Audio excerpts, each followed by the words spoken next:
కొమరం భీం ఆసిఫాబాద్ జిల్లాలో పలు ఆసక్తికర విషయాలు వెలుగులోకి వచ్చాయి. గ్రామ పంచాయతీ ఎన్నికల నేపథ్యంలో మరణించిన వారికి కూడా ఓటు హక్కు కల్పించడంపై పలు విమర్శలు వెల్లువెత్తుతున్నాయి.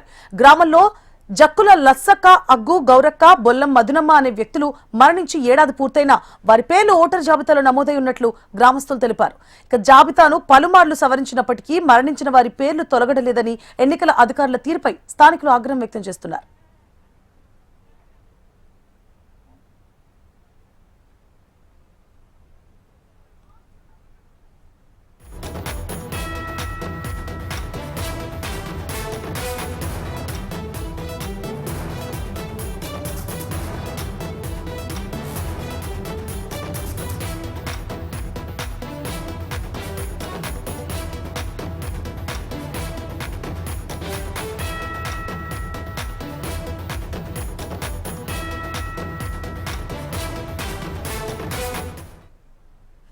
కొమరం భీం ఆసిఫాబాద్ జిల్లాలో పలు ఆసక్తికర విషయాలు వెలుగులోకి వచ్చాయి. గ్రామ పంచాయతీ ఎన్నికల నేపథ్యంలో మరణించిన వారికి కూడా ఓటు హక్కు కల్పించడంపై పలు విమర్శలు వెల్లువెత్తుతున్నాయి.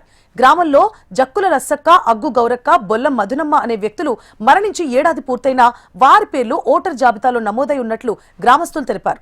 జాబితాను పలుమార్లు సవరించినప్పటికీ మరణించిన వారి పేర్లు తొలగడలేదని ఎన్నికల అధికారుల తీరుపై స్థానికులు ఆగ్రహం వ్యక్తం చేస్తున్నారు. రైట్, పూర్తి డీటెయిల్స్ ని మా ప్రతినిధి గోపాలకృష్ణ అందించడానికి సిద్ధంగా ఉన్నారు. గోపాలకృష్ణ, ఆసిఫాబాద్ జిల్లాలో ఇప్పుడు జరుగుతున్నటువంటి 3వ విడత ఎన్నికల కోసం ఓటర్ లిస్టు ప్రిపేర్ చేసుకున్నారు. ఈ నేపథ్యంలో ఓటర్ లిస్టులో చనిపోయినటువంటి వారి పేర్లు కూడా ఓటర్ లిస్టులో దర్శనం ఇవ్వడానికి ఒకసారిగా అవాక్కయ్యారు. ఇవే చనిపోయినటువంటి వివరాలు గతంలో అసెంబ్లీ ఎన్నికల్లో కూడా వచ్చాయి. అప్పుడు వచ్చినటువంటి ఫిర్యాదు నేపథ్యంలో ఓటర్ లిస్టుని సవరించామని చెప్పి స్థానిక అధికారులు చెప్పారు. అలాగే ఇప్పుడు ఉన్నటువంటి అభ్యర్థుల్లో చాలా మంది ఓటర్ లిస్టు సవరించాలని కూడా గతంలో కోరారు.